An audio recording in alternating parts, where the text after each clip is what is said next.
Good morning my dear students. Trikon classes में आप सभी का स्वागत है।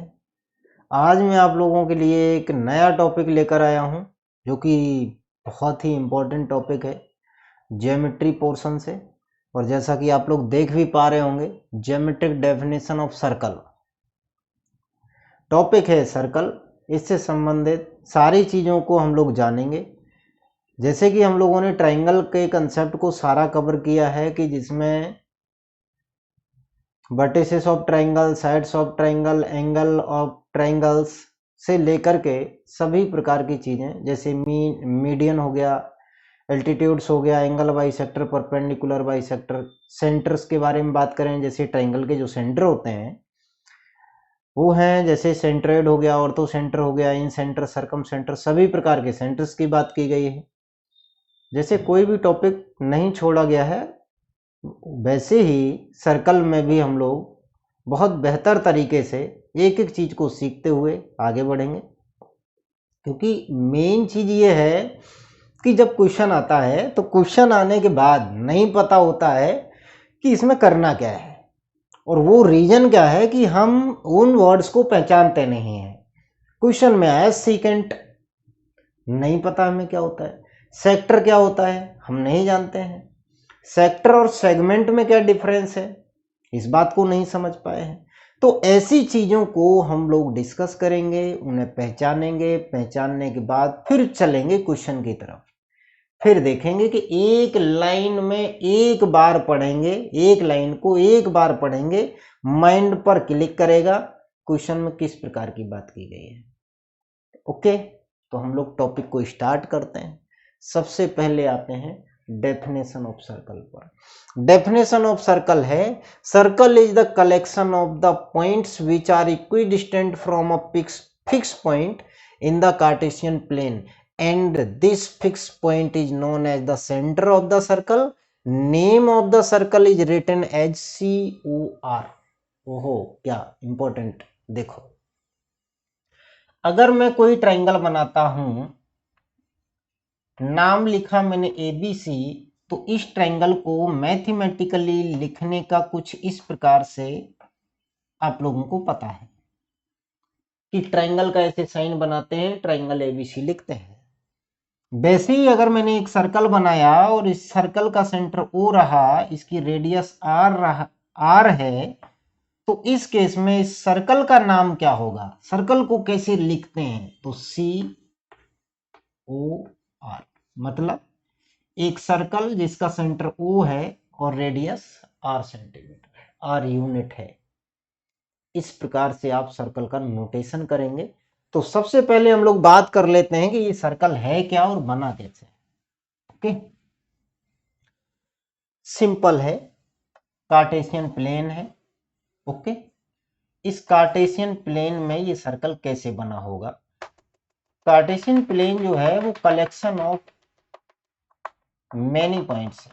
ओके, बहुत सारे पॉइंट से मिलकर के ये सर्कल बना हुआ है, पूरे पॉइंट्स ही पॉइंट्स हैं। हमने कोई इसमें से एक पॉइंट लिया और इस पॉइंट से मान लो 2 सेंटीमीटर की दूरी पर जितने पॉइंट आ रहे हैं उन सबको लिया। ये देखो, ऐसे बहुत सारे पॉइंट, जो ये पॉइंट है, ये जितने पॉइंट हैं, ये सब के सब पॉइंट मैंने ऐसे लिए हैं जो इस सेंटर से 2 सेंटीमीटर की दूरी पर है, या 1 सेंटीमीटर की दूरी पर है, या 5 सेंटीमीटर की दूरी पर है। ये सारे पॉइंट का जो कलेक्शन है ना, इसको क्या बोलेंगे, सर्कल बोलेंगे। ओके, बात को समझ गए होंगे। अब जो ये पॉइंट हमने लिया था, इस पॉइंट को क्या नाम देंगे, सेंटर ऑफ द सर्कल। क्या नाम देंगे, सेंटर ऑफ द सर्कल। और इसकी रेडियस क्या है, R unit. 1 centimetre, 2 centimetre, 3 centimetre, कुछ भी ले सकते हैं। वहीं पर जो ये फिक्स पॉइंट हमने लिया था, इसे क्या कहेंगे, centre of the circle. Next, ये क्या है, geometric definition of circle. Geometric definition of circle का मतलब क्या है, a circle is a locus of a point which moves in a plane in such a way that it it's distance from a given point in the plane is always constant. इसका मतलब है Cartesian plane में एक activity करके मैं आपको बताता हूं। सेंटर ऑफ द सर्कल या फिक्स पॉइंट, हमने कोई एक पॉइंट लिया, इस पॉइंट पर हमने एक धागा लगाया जिस धागे की लंबाई 2 सेंटीमीटर, 5 सेंटीमीटर, कुछ भी ले सकते हो। अब इस पे आपने पेंसिल को लगा लिया, पेंसिल लगा लो या कोई भी ऐसा चीज ले लो जिससे हम एक इसका पाथ बना सके। यहां से हमने जब इसे घुमाना शुरू किया तो कुछ इस टाइप से ये घूमता हुआ ये पॉइंट, तो ये जो मूविंग पॉइंट है, ये पॉइंट क्या है, ये मूविंग पॉइंट है। तो मूविंग पॉइंट जब ये चलकर अपनी स्थिति पर पुनः वापस आ गया तो इसका जो पाथ है, ओके, इस मूविंग पॉइंट का जो पाथ है इसको हम सर्कल कहते हैं, ओके। और जो ये फिक्स पॉइंट है जिससे ये धागे को हमने बांध रखा था, वो फिक्स पॉइंट इसका फोकस बोला जाएगा। क्या बोला जाएगा? Focus, okay. और जो ये पाथ है, इस पाथ को हम लोग क्या कहते हैं? लोकस। इस बात को समझ गए? Locus of a moving point is known as the circle. इस बात को समझ गए? वो मूविंग पॉइंट कैसा होना चाहिए? जिसकी एक पॉइंट से डिस्टेंस हमेशा कांस्टेंट रहे, तब जो लोकस बनेगा उसे हम लोग सर्कल कहेंगे। यह है ज्योमेट्रिक डेफिनेशन। अब इसका जो लोकस रहता है वो हमेशा कितना रहता है? 2 पाई इंटू आर। 2 पाई का मतलब सारे बच्चे समझते होंगे, 360 डिग्री इंटू रेडियस। डिपेंड करता है उसकी रेडियस पर, एंगल कितना कवर करेगा। जितना लंबा लेंथ लोगे उतना बड़ा सर्कल बनेगा, लेकिन एंगल तो इस पर उतना ही बनेगा। कितना? टोटल एक 360 डिग्री। ये होता है ज्योमेट्रिक डेफिनेशन ऑफ सर्कल। यहीं पर मैं 2-3 चीजें और डिस्कस करूंगा जो हमारे टॉपिक्स को, हमारे कंसेप्ट को आगे समझने के लिए बहुत उपयोगी है, या उनकी मदद से हम डेफिनेशंस नहीं बना सकते। ओके, देखो सबसे पहले हम बात करते हैं कि जैसे ये सर्कल है, सर्कल का ये जो पॉइंट होता है, फिक्स पॉइंट, जिसे हम फोकस कहते हैं या सेंटर ऑफ द सर्कल कहते हैं, ओके। मान लो मैंने एक पॉइंट लिया ये सर्कल पर, तो इसे हम क्या पढ़ेंगे? Any point on the circle. Any point on the circle क्या पढ़ेंगे? Any point. किसको पढ़ेंगे? इस पॉइंट को। ये बात याद रहेगी। वहीं अगर हमें एक सर्कल पर 2 पॉइंट लेने पड़ जाए, एक ये है, एक ये है, और ये हो गया सेंटर, तो अब ये क्या है? इनको हम क्या पढ़ेंगे?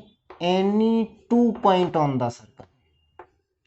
सर इनसे क्या होने वाला है, अभी आप आगे देखेंगे इनका उपयोग कितना है, ओके।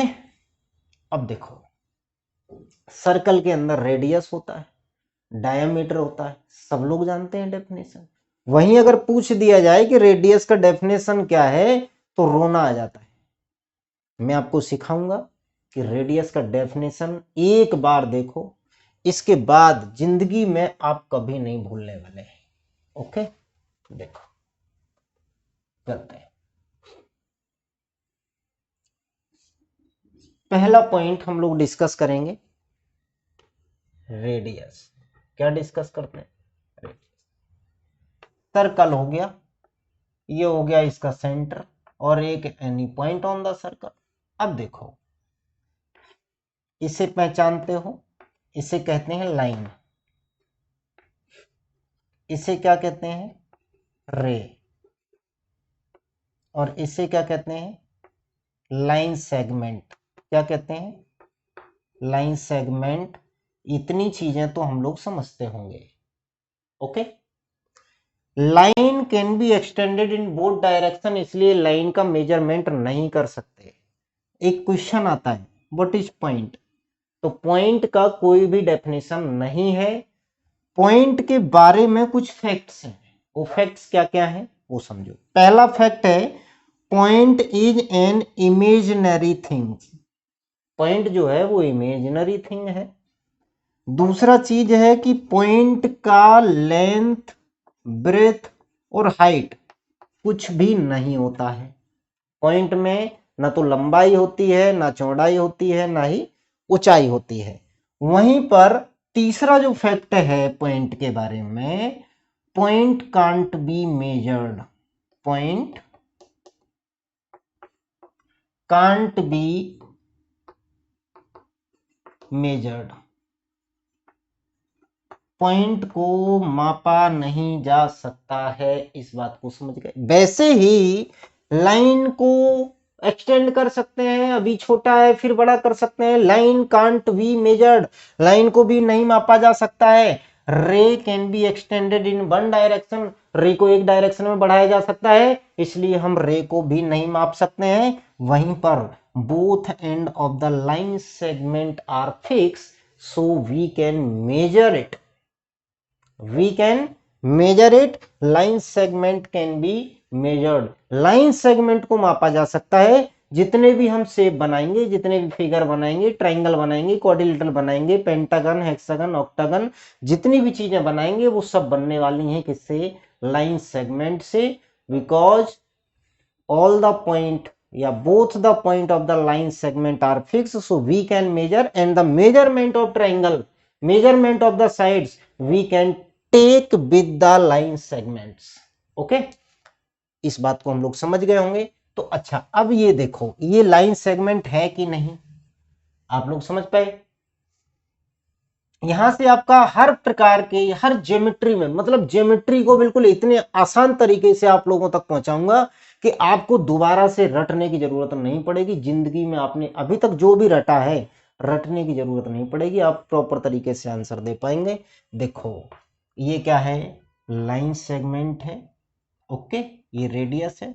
रेडियस का डेफिनेशन आपको बताना है, line segment joining the any point of the circle to the centre of the circle. ये क्या पढ़ेंगे, सेंटर ऑफ द सर्कल। इसको क्या पढ़ेंगे, any point on the circle. इन दोनों को ही तो ज्वाइन कर रहा है ये लाइन सेगमेंट, बस यही बोल दो। क्या, आपको मैं डेफिनेशन दिखा देता हूं, आप लिख लेंगे। The line segment joining fix point to the any point of the circle is known as the radius. इस बात को समझ गए होंगे। आज के बाद इसको नहीं भूलेंगे कभी। बोलना क्या है, line segment joining fix point माने centre of the circle to any point on the circle is known as the radius. ऐसे ही सारी डेफिनेशन बहुत बेहतर तरीके से कभी भी नहीं भूलेंगे आप। 100% आपको चैलेंज करता हूं कि आप लोग अगर इस फॉर्मेट पर काम कर लोगे, आप कभी नहीं भूलोगे। बेटा कॉर्ड की बात करो, देखो अब आते हैं थोड़ा स्टैंडर्ड टॉपिक की तरफ। The line segment joining any 2 point on the circle is known as the chord of a circle. Sir देखो, अब ये देखो, ये और ये 2 पॉइंट लिए, any 2 point on the circle, line segment है, any 2 point on the circle को ज्वाइन कर रहा है, इसलिए इसे हम क्या कहेंगे, कॉर्ड कहेंगे।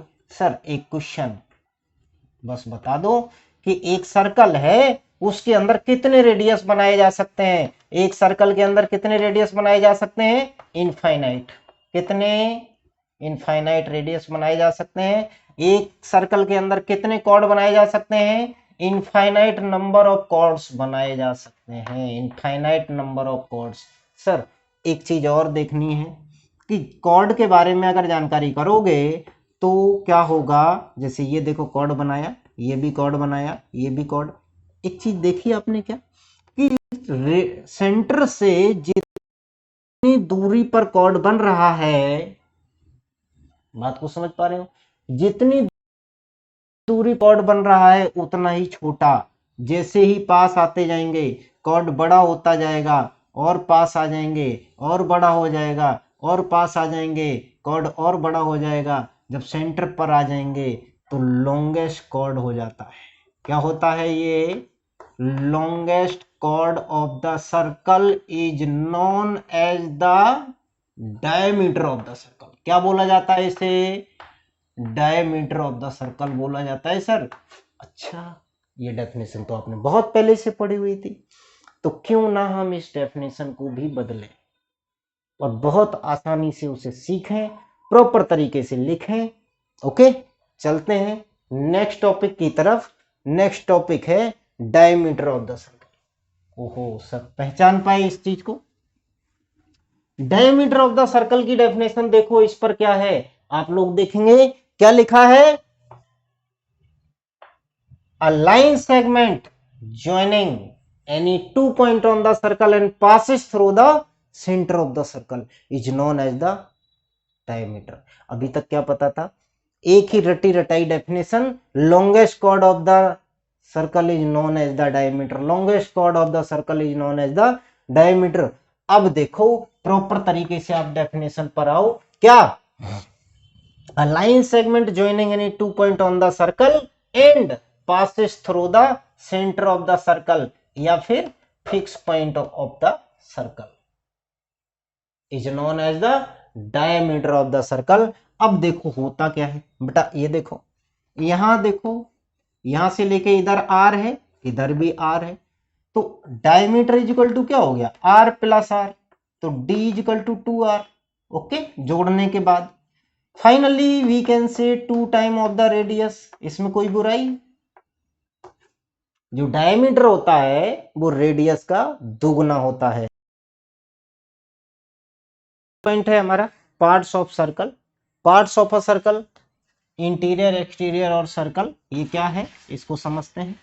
कि जैसे कि कार्टेशियन प्लेन है, ये कैसे बना था? बहुत सारे पॉइंट से मिलकर बना था। तो ये बहुत सारे पॉइंट्स में से कुछ तो सर्कल पर हैं और कुछ सर्कल के अंदर हैं और कुछ पॉइंट सर्कल के बाहर है। इसलिए एक सर्कल एक कार्टेशियन प्लेन को 3 पार्ट्स में डिवाइड करता है, इंटीरियर, एक्सटीरियर और सर्कल। यही एक बच्चा क्वेश्चन करता है कि सर ये बताओ, सर्कल ही ये काम कर पाता है क्या? नहीं, ये काम ट्राइंगल भी करता है। मान लो कार्टेशियन प्लेन है तो ट्राइंगल में भी जो ट्राइंगल के ऊपर पॉइंट्स रहेंगे और कुछ अंदर रहेंगे और कुछ बाहर रहेंगे। किसी भी प्रकार का फिगर इस प्रकार का काम कर सकता है। इस बात को समझ गए?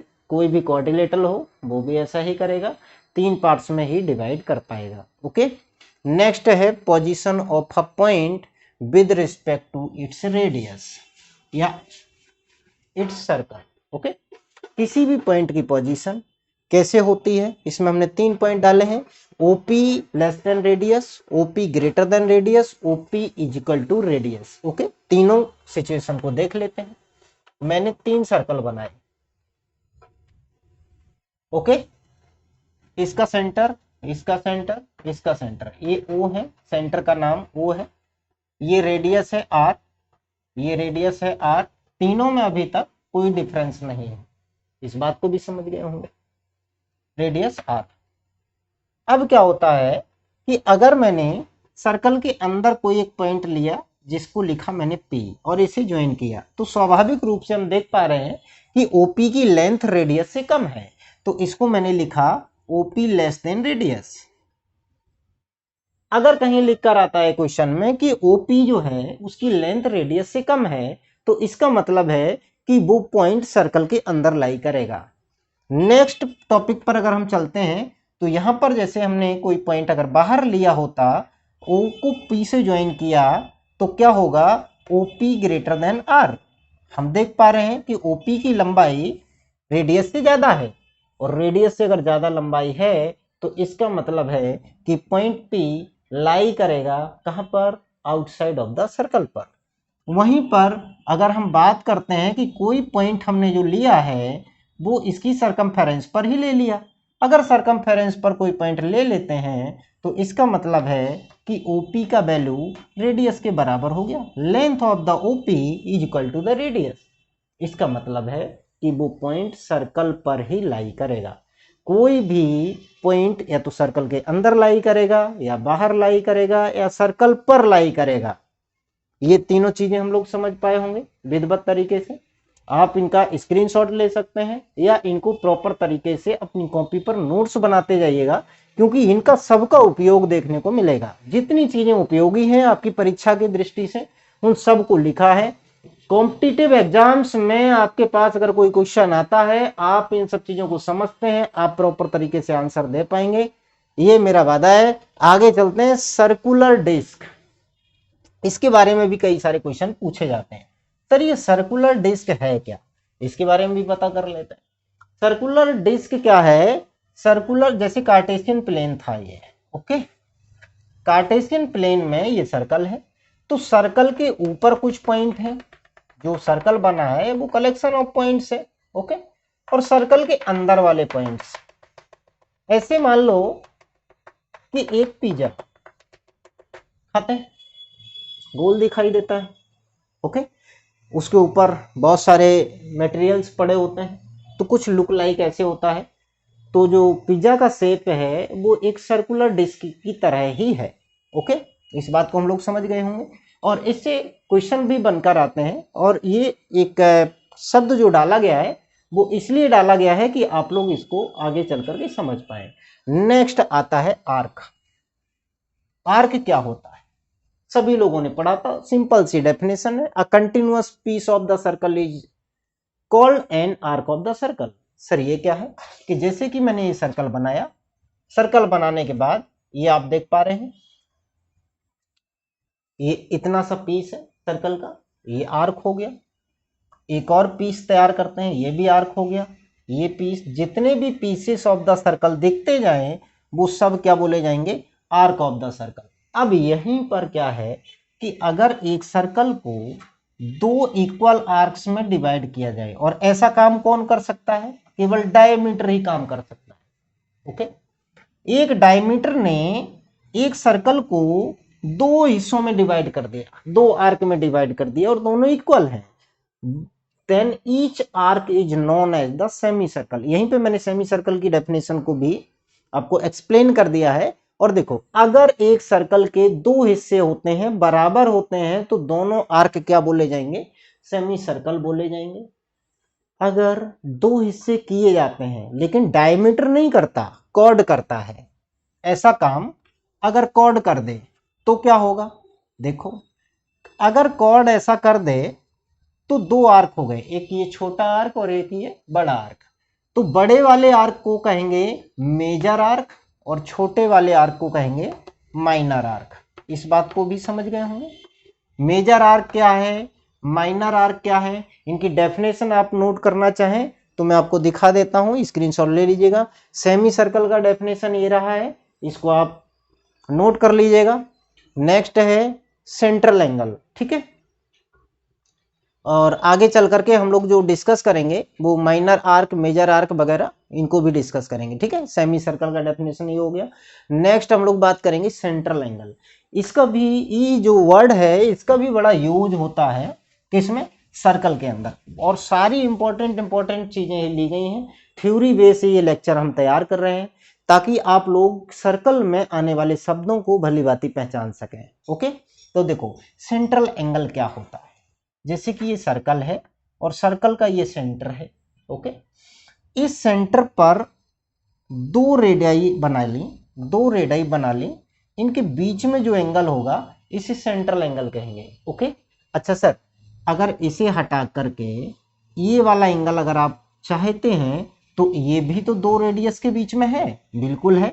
आप इसे, अगर इसको थीटा लिखा है आपने, तो ये क्या हो जाएगा? 360 माइनस थीटा। सेंट्रल एंगल दोनों है, ये भी एंगल सेंट्रल एंगल है और ये भी एंगल सेंट्रल एंगल है। इस बात को समझेंगे बहुत अच्छे से, क्योंकि आगे चल करके हम इसके ऊपर आपको एक या दो थ्योरम बताएंगे। तो the angle whose vertex is centre O of a circle is called central angle.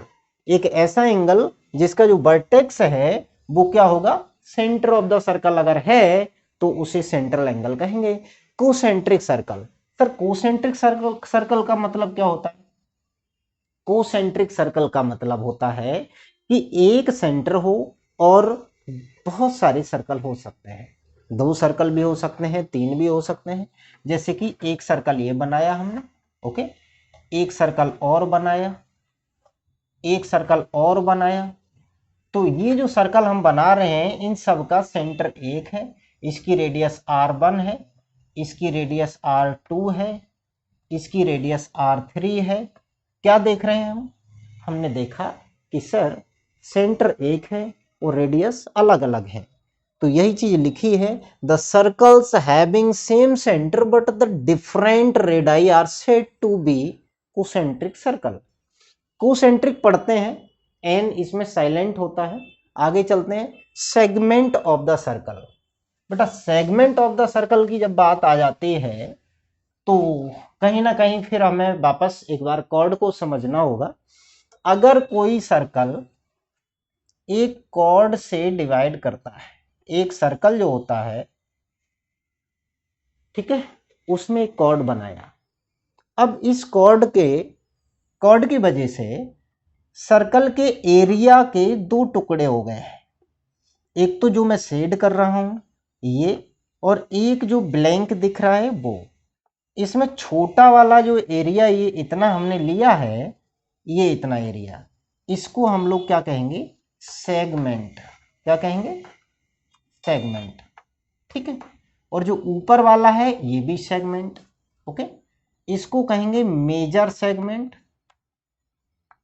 क्या कहेंगे, मेजर सेगमेंट कहेंगे। और इसको कहेंगे माइनर सेगमेंट। क्या कहेंगे, माइनर सेगमेंट। इस बात को समझ गए। अब यहीं पर एक अगर डेफिनेशन की बात करो, the region between chord and corresponding arc. अब कॉर्ड तो ये हो गया भाई, कॉरेस्पॉन्डिंग आर्क माने अगर ये वाला आर्क लेते हैं तो माइनर बोल देंगे, और अगर ये बड़ा वाला आर्क लेते हैं तो मेजर बोल देंगे। इस बात को समझ गए। दोनों डेफिनेशन है आपके सामने, इनको आप देख सकते हैं। The region between chord and the minor arc, minor माने छोटे आर्क और कॉर्ड के बीच का जो एरिया आएगा, इसे हम लोग क्या कहेंगे, इसे कहेंगे minor arc, sorry minor segment. और जो बड़े आर्क और कॉर्ड के बीच में जो एरिया आएगा, जो ब्लैंक पोर्शन दिख रहा है, ये टोटल का टोटल एरिया जो रहेगा वो क्या रहेगा, मेजर सेगमेंट। इस बात को समझ गए हैं। इसी प्रकार से हम आगे डिस्कस करते हैं। मेजर सेगमेंट का डेफिनेशन ये है, आप इसे नोट कर सकते हैं। अब बात करते हैं सेक्टर ऑफ द सर्कल। किसकी बात करेंगे, सेक्टर ऑफ द सर्कल की बात करेंगे। Sir sector of the circle कैसे बनता है, सेक्टर ऑफ द सर्कल भी बना लेते हैं। जैसे कि ये सर्कल है, इस सर्कल में ये सेंटर ऑफ द सर्कल हो गया। दो रेडाई ले लें, जैसे हमने सेंट्रल एंगल बनाया था। ओके, ये एंगल थीटा। अब क्या हुआ कि सर इसको शेड किया मैंने। ओके, ये हो गया शेडेड रीजन। जितना आपको ये शेडेड दिख रहा है ये हो गया इसका सेक्टर। सेक्टर भी छोटा सेक्टर, बड़ा सेक्टर। अभी जो मैंने शेड किया है ये माइनर सेक्टर शेड किया है, और जो ये ब्लैंक दिख रहा है, ओके, जैसे कि अगर मैं इसे मिटा दूं तो ये टुकड़ा दिखेगा। ठीक है, दिख गया ऊपर वाला, तो ये है मेजर सेक्टर।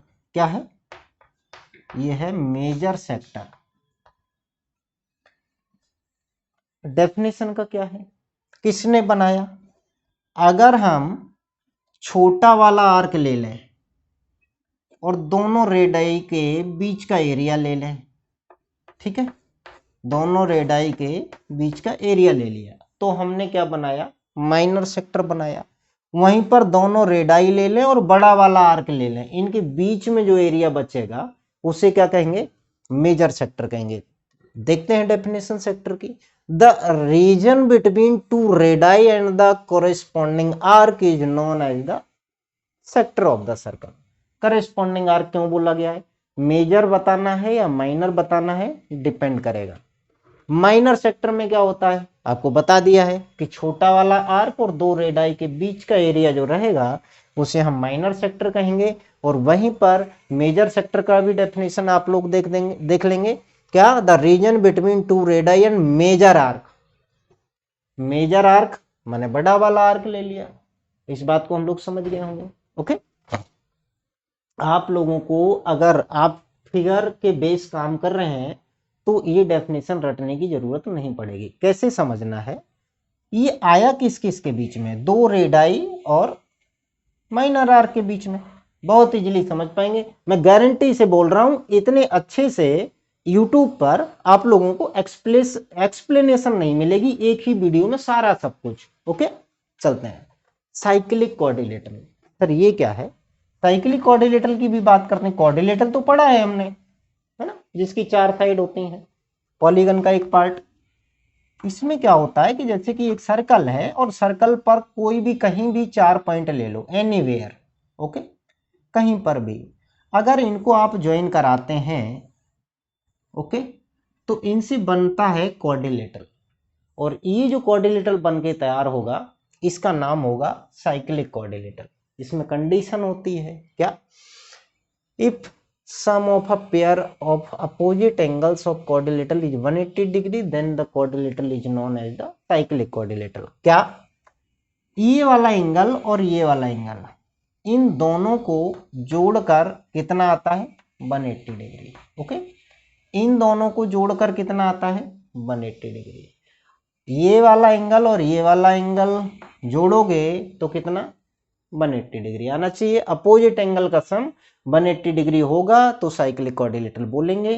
ठीक है, इस बात को हम लोग समझ गए होंगे। अब आगे जो नेक्स्ट वीडियो आपकी आने वाली है, उस नेक्स्ट वीडियो पर हम लोग डिस्कस करेंगे इनकी थ्योरम्स, फर्स्ट पॉइंट से लेकर के।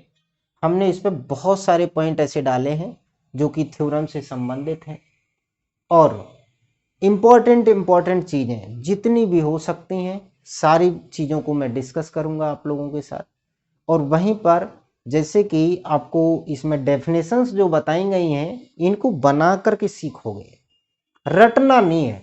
अगर आप रटेंगे तो 4 दिन बाद भूल जाएंगे, और वहीं अगर फिगर पे समझ लिया और ऐसे ही फिगर आपको कॉम्पिटिटिव एग्जाम्स में दिखाए जाएंगे, और इन्हीं फिगर के माध्यम से, इन्हीं थ्योरम्स के माध्यम से हम डायरेक्ट क्वेश्चन करेंगे। देखो, ज्योमेट्री के अंदर फिगर दिखाया जाता है, एंगल्स दिखाए जाते हैं, साइड्स के रेशियो दिखाए जाते हैं, इनको लेकर के हम क्वेश्चन ट्रैक करते हैं। ओके, उनकी प्रॉपर्टीज पर काम करते हैं। वहीं पे एक वीडियो जो रहेगी आपकी क्वाड्रिलेटरल के ऊपर, पूरी वीडियो रहेगी, और क्वाड्रिलेटरल के सारे पार्ट्स आपको डिस्कस किए जाएंगे। ठीक है, अब आगे चलेंगे अगर हम, तो इसमें जितनी भी थ्योरम्स आती हैं सर्कल की वो डिस्कस की जाएंगी, टेंजेंट को डिस्कस किया जाएगा, सर्कल को डिस्कस, जैसे सेकेंट है उसको डिस्कस किया जाएगा। और वहीं पर आप लोग इन सब चीज़ों को भी समझ पाए होंगे कि एक सर्कल के अंदर कितनी रेडियस खींची जा सकती हैं, बहुत सारी, इनफाइनाइट नंबर ऑफ रेडियस बनाई जा सकती हैं, इनफाइनाइट नंबर ऑफ डायमीटर बनाए जा सकते हैं, इनफाइनाइट नंबर ऑफ कॉर्ड्स बनाए जा सकते हैं। इन सब चीज़ों को समझ गए होंगे। ठीक है, वहीं पर जो रेडियस होता है वो डायमीटर का आधा होता है, या फिर रेडियस का 2 गुना करने से हमें डायमीटर मिल जाता है। इस टाइप की चीज़ों को हमने डिस्कस किया है। सरकमफेरेंस ऑफ द सर्कल क्या होता है, 2 पाई आर होता है। एरिया ऑफ सर्कल क्या होता है, पाई आर स्क्वायर होता है। इसके बेस्ड हम एरिया रिलेटेड टू सर्कल आगे एक टॉपिक लेकर आएंगे। उसके अंदर जो हमारे लगातार टॉपिक आने वाले हैं, एक तो सर्कल है जिसे हम पढ़ रहे हैं, इसके अंदर थ्योरम पढ़ेंगे। इसके बाद का जो टॉपिक आने वाला है, इसके बाद का जो टॉपिक आएगा वो टॉपिक होगा कंस्ट्रक्शन का। और कंस्ट्रक्शन के अंदर हम सारे टाइप के आपको एंगल बताएंगे, सभी एंगल बताएंगे कि कैसे बनाए जाते हैं। कंपास से और डी से नापेंगे तो 100% वही आएगा। प्रोटेक्टर रख के जैसे ही नापेंगे तो आप बना पाएंगे 60 डिग्री, 30 डिग्री, 15 डिग्री, और 7.5 डिग्री से लेकर के सभी प्रकार के एंगल। 105 डिग्री कैसे बनाओगे, 150 कैसे बनाना है, 120 डिग्री कैसे बनाना है, वहीं 45 एंगल कैसे बनाओगे, 22.5 डिग्री एंगल कैसे बनाओगे, सारे प्रकार के एंगल डिस्कस करेंगे। सभी प्रकार के ट्रायंगल बनाना सिखाएंगे। और वहीं पर आप लोगों को ये भी सिखाया जाएगा कि सेंट्रोइड ऑफ द सर्कल कैसे बनाना है, ortho centre of the circle कैसे बनाना है, सरकम सेंटर कैसे बनाना है, इन सेंटर कैसे बनाना है। सारी चीज़ों को कंस्ट्रक्शन में डिस्कस करेंगे। और इसके बाद जो वीडियो आएगी वो आएगी एरिया रिलेटेड टू सर्कल। उसके अंदर स्क्वायर का एरिया, क्वाड्रिलेटरल का एरिया, ट्रेपेजियम का एरिया और वहीं ट्रायंगल्स के एरिया, सभी प्रकार के ट्रायंगल्स के एरिया भी डिस्कस करेंगे। एरिया ऑफ सर्कल डिस्कस करेंगे, एरिया ऑफ क्वाड्रेंट क्या होता है उसको भी डिस्कस करेंगे। Circumference with diameter without diameter of semi circle, semi circle का जो सरकमफेरेंस होता है वो विद डायमीटर के क्या आएगा, विदाउट डायमीटर के क्या आएगा। क्वाड्रेंट का अगर पेरीमीटर की बात करो तो एरिया रिलेटेड टू सर्कल जो टॉपिक आने वाला है हमारा कुछ दिनों बाद, वो बहुत ही बेहतरीन होने वाला है। और कंस्ट्रक्शन में तो आप लोग समझ ही सकते हैं, सीखना लाजवाब होगा, बहुत बेहतर तरीके से सीख पाएंगे। और देखो जैसे कि ज्योमेट्री में अगर आपको घुसना है तो बहुत बेहतर तरीके से सीखने पर ही फोकस करना है। अच्छा सा अगर आपने सीख लिया, एक एक शब्द का मतलब समझ गए, ज्योमेट्री में आपका क्वेश्चन कभी गलत नहीं जाएगा। मैं कह रहा हूं चैलेंज के साथ एडवांस मैथ में ऐसी गजब की पकड़ होगी कि आपको कोई भी जॉब के अंदर ऐसा क्वेश्चन नहीं मिलेगा जिसे आप ना समझ पाए। जॉब का जो एग्जाम होगा उसके अंदर कोई क्वेश्चन नहीं मिलेगा ऐसा कि जिसे आप समझ ना पाए और कम समय में सॉल्व ना कर पाए। प्रॉब्लम कहाँ है? प्रॉब्लम है कि अगर हम बेसिक नहीं जानते हैं, रट्टाफिकेशन लगाए बैठे हैं। रट्टाफिकेशन नहीं लगाना है।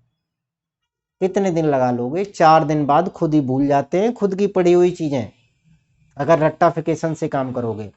आज के बाद आप लोग रट्टाफिकेशन पे काम नहीं करेंगे, वीडियो बस देखते रहिएगा। हमारी जो वीडियो लेक्चर आने वाली हैं वो सब बेहतर तरीके के आने वाले हैं और सब में आपको एक ऐसा नॉलेज दिया जाएगा कि आप कहेंगे कि हाँ वास्तव में हमें सर ने बहुत कुछ सिखाया है।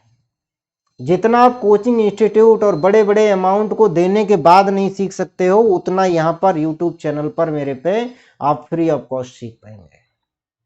पूरा फुल कंटेंट मैथमेटिक्स का बादशाह बना दूंगा, बस आप जुड़े रहिएगा।